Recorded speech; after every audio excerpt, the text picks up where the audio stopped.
এমন মজার মজার গল্প পেতে চাইলে আমাদের চ্যানেলটাকে সাবস্ক্রাইব করতে ভুলবেন না।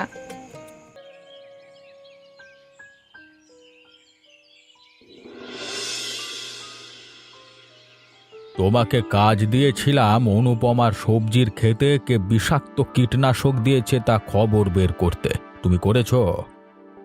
হ্যাঁ জমিদার মশাই, আমি কিছুদিন ধরে গ্রামের বাজারে কিছু সবজি ব্যবসায়ীদের উপর নজরদারি করেছি। তা কিছু কি জানতে পেরেছো কে করলো এ কাজ? হ্যাঁ জমিদার মশাই, জানতে পেরেছি সে অনেক পুরনো ব্যবসায়ী। তার নাম কি? আমি কি তাকে চিনি? হ্যাঁ, কালিদাস তার নাম। ও, যার নামে কিছুদিন আগেও বিচার এসেছিল যে সবজিতে ক্ষতিকারক ওষুধ ব্যবহার করে, কিন্তু প্রমাণ না পাওয়ায় আমি কিছু করতে পারিনি। জি জমিদার মশাই, সেই অসাধু ব্যবসায়ী, কিন্তু অনুপমাদি অল্প দামে ফরমালিন মুক্ত সবজি বিক্রি করে, তাই এটা সহ্য হয়নি তার, তাই সে এমন কাজ করেছে। কিন্তু তার তো এত বড় সাহস হওয়ার কথা না। আমার মনে হয় না সে একা করেছে। আমি তাকে হেনস্থা করেছি, তখন সে স্বীকার করেছে তপন আর সে মিলিয়ে কাজটা করেছে। আমি আগেই বুঝতে পেরেছিলাম কাছের কেউ না হলে এত বড় দুঃসাহস কারোর হওয়ার কথা না। হ্যাঁ জমিদার মশাই, এত বড় জমিটা কালিদাস একা একা নষ্ট করতে পারবে না, কিন্তু তপন অনুপমাদির সাথে কি এমন শত্রুতা করত যে সে এত বড় ক্ষতি করল? তা তো আমি জানি না। যা হোক, বিষয়টি অনুপমাকে জানাতে হবে যাতে ভবিষ্যতে সে সতর্ক থাকতে পারে। নিরুপমা, তোর বাড়িতে আগুন লেগেছে দেখে ছুটে আসলাম। তুই ঠিক আছিস তো ছোট? কেন ছুটে এসেছো? কাটা গায়ে নুনের ছিটে দিতে? অমন করে বলছিস কেন ছোট? আমি কি কখনো তোর খারাপ চেয়েছি? বিপদের সময় আমি যদি তোর পাশে না দাঁড়াই তাহলে কে দাঁড়াবে? আমার শখের বাড়িখানা পুড়ে ছারখার হয়ে গেল, আমি কিচ্ছু করতে পারলাম না। এখন আমার কি হবে? সবকিছু এক নিমিষে শেষ হয়ে গেল, আর আমি দাঁড়িয়ে দাঁড়িয়ে শুধু দেখলাম। কিভাবে হলো রে? তুই কি কিছু জানিস? মানে তুই বাড়ি ছিলিস না? আমি বাড়িতেই তো ছিলাম, চুলায় ডাল চাপিয়ে বাইরে গিয়েছিলাম সামান্য শুকনো কাঠ আনতে। ফিরে এসে দেখি ধোঁয়া আর আগুন। আমি শুধু চিৎকার করছি আর পানি আনছি, কিছুই কাজে আসলো না। তুই কেন রান্না করতে গেলি? মা আর শ্বশুর মশাই কোথায়? বাবার শরীরটা খুব খারাপ ছিল, মা তাকে নিয়ে হাসপাতালে গেছে, তাই আমি রান্না করতে গিয়েছিলাম। আজ উনি হাসপাতালে না গেলে এমনটা হতো না। এমন করে বলিস না, হয়তো মা ও শ্বশুর মশাই বাড়িতে থাকলে ওদের কোনো ক্ষতি হয়ে যেত, তাই উপরওয়ালা আগেই তাদেরকে বাড়ি থেকে দূরে নিয়ে গিয়েছেন। আমি কি করে নিজেকে বুঝাবো? আমার শখের বাড়িতে শেষ হয়ে গেল। এখন আমি কোথায় থাকবো? টাকা পয়সা, কাপড় চোপড়, জিনিসপত্র সব পুড়ে ছাই হয়ে গেছে। কিছু যদি মনে না করিস ছোট, তোরা আমার বাড়িতে গিয়ে থাকতে পারিস। যদি তোর কোনো অসুবিধে না হয়, তারপর দেখা যাবে কি করা যায়। তুমি কেন আমাদের সাহায্য করবে? আমি তো কখনো তোমার সাথে সুন্দর করে কথাটুকুও বলিনি। কারণ তোরা সবাই আমার আপনজন, আপনজনকে কখনো বিপদে ফেলে রাখা যায় না। তোমরা সবাই যখন একসাথে আছো, আমি তোমাদের কিছু কথা বলতে চাই। তোর আবার এই সময় কি বলার ইচ্ছে জাগলো রে? আমি সুমিত্রাকে ভালোবাসি, তাকে বিয়ে করতে চাই। আরে বাবা রে, আমাদের তপন তো প্রেমে পাকা। কবে থেকে শুরু হলো রে? ওই হবে 2-1 বছর। তাই সুমিত্রার পরিবার জানে তো, না আবার তোরা শুধু দুজনেই জানিস? এখনো তার কিছু জানে না। আমি চাই তোমরা বড়রা মিলে গিয়ে বিয়ের প্রস্তাব দাও। দাঁড়া, যা কি করে হয়? আমি দ্বিতীয় বিয়ে না করা পর্যন্ত এ বাড়ি তার কারোর বিয়ে হতে দেব না। এক পা কবরে চলে গেছে, তাও এখনো বিয়ে করার শখ মিটল না। আরে ঠাট্টা করছি রে। এই তপনের বিয়ে হলে নাচে গানে চারিদিক মাতিয়ে তুলব আমরা।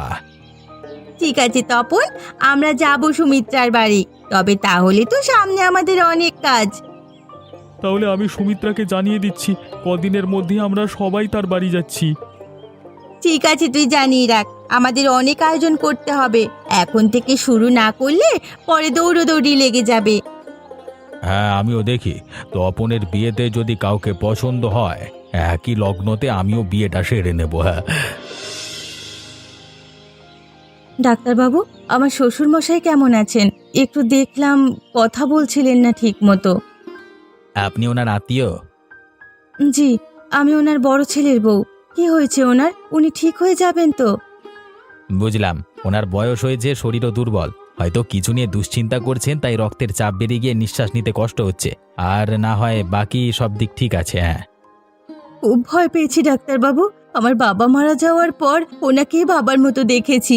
উনি এখন কেমন আছেন? আপাতত কিছুটা ভালো আছেন, চিন্তার কোনো কারণ নেই। স্যালাইন দিয়ে রেখেছি, আপনি চাইলে গিয়ে দেখা করতে পারেন, আর কদিনের মধ্যেই বাড়ি নিয়ে যেতে পারবেন। ধন্যবাদ ডাক্তারবাবু, আমরা আপনার কাছে অনেক কৃতজ্ঞ। ধন্যবাদ দেওয়ার কিছু নেই, এটা তো আমাদের দায়িত্ব। আর শুনুন, ঠিক করে ওনার খেয়াল রাখবেন, বয়স হয়েছে, কোনো কিছু নিয়ে যেন দুশ্চিন্তা না করে। ঠিক আছে ডাক্তারবাবু, আমি খেয়াল রাখবো।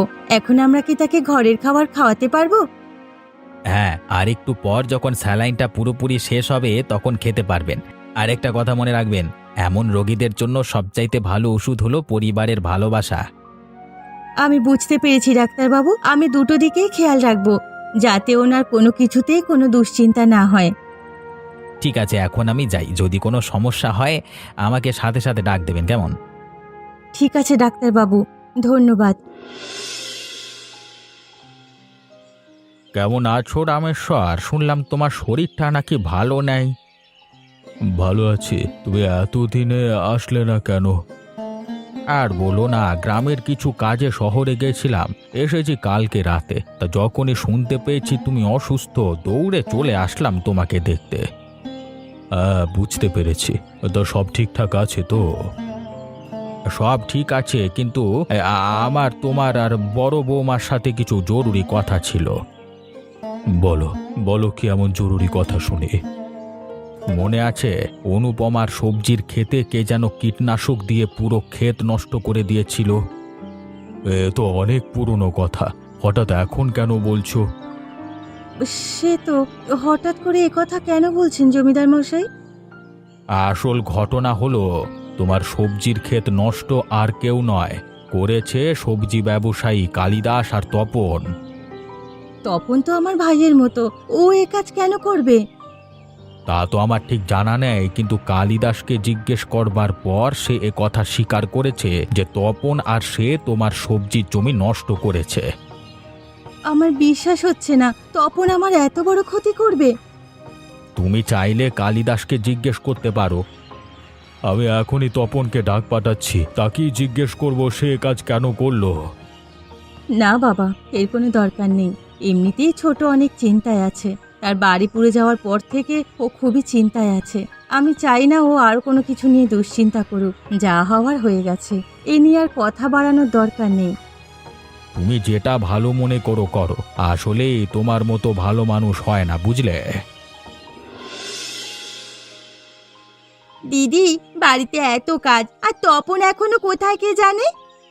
তুই চিন্তা করিস না, সবাই মিলে হাতে হাতে কাজ করলেই তো হয়ে যাবে। খুব বেশি দেরি হবে না। আর কিছুক্ষণের মধ্যেই তো মেহমান চলে আসবে, তখন আবার কি দৌড়োদৌড়ি পড়ে যাবে দিদি? হবে না রে, আমি তো আছি। আহা, কি সুন্দর আয়োজন! খাবারের গন্ধে তো পুরো জঙ্গল মোহিত হয়ে গেছে যেন। ছোট বোনের নতুন বাড়িতে ঢুকবে, সেই উপলক্ষে এইটুকু আয়োজন করতেই হয়। এই তো এসেই গল্প শুরু করেছো রাজেন্দ্রদা, তোমার পুরনো অভ্যেস এখনো গেল না। দেখেছো তপন, তুমি যার ক্ষতি করতে চেয়েছিলে সেই আজ তোমার এই আনন্দে সবার আগে সামিল হয়েছে। হ্যাঁ, আসলে দোষ আমারই ছিল। তপন শুধু আমার কথা শুনে ভুল পথে হেঁটেছিল। আজ আমি সবার সামনে দিদির কাছে ক্ষমা চাইছি। দিদি, আমি তোমাকে নিজের শত্রু ভেবেছিলাম, কিন্তু তুমি কখনো আমার খারাপ চাওনি। আমাকে মাফ করে দাও। তুই আমার বোনের মতো, বোনের ভুল হলে তো বড়রা ক্ষমা করবেই। আমি তোদের সেদিনই মাফ করে দিয়েছিলাম, যেদিন সবকিছু জেনেছি। মানুষ মাত্রই ভুল করে, কিন্তু সেই ভুলে সম্পর্ক ভেঙে ফেলাটা আরও বড় ভুল হতো। এমনই মজার মজার গল্প দেখতে আমাদের চ্যানেলকে সাবস্ক্রাইব করতে ভুলবেন না।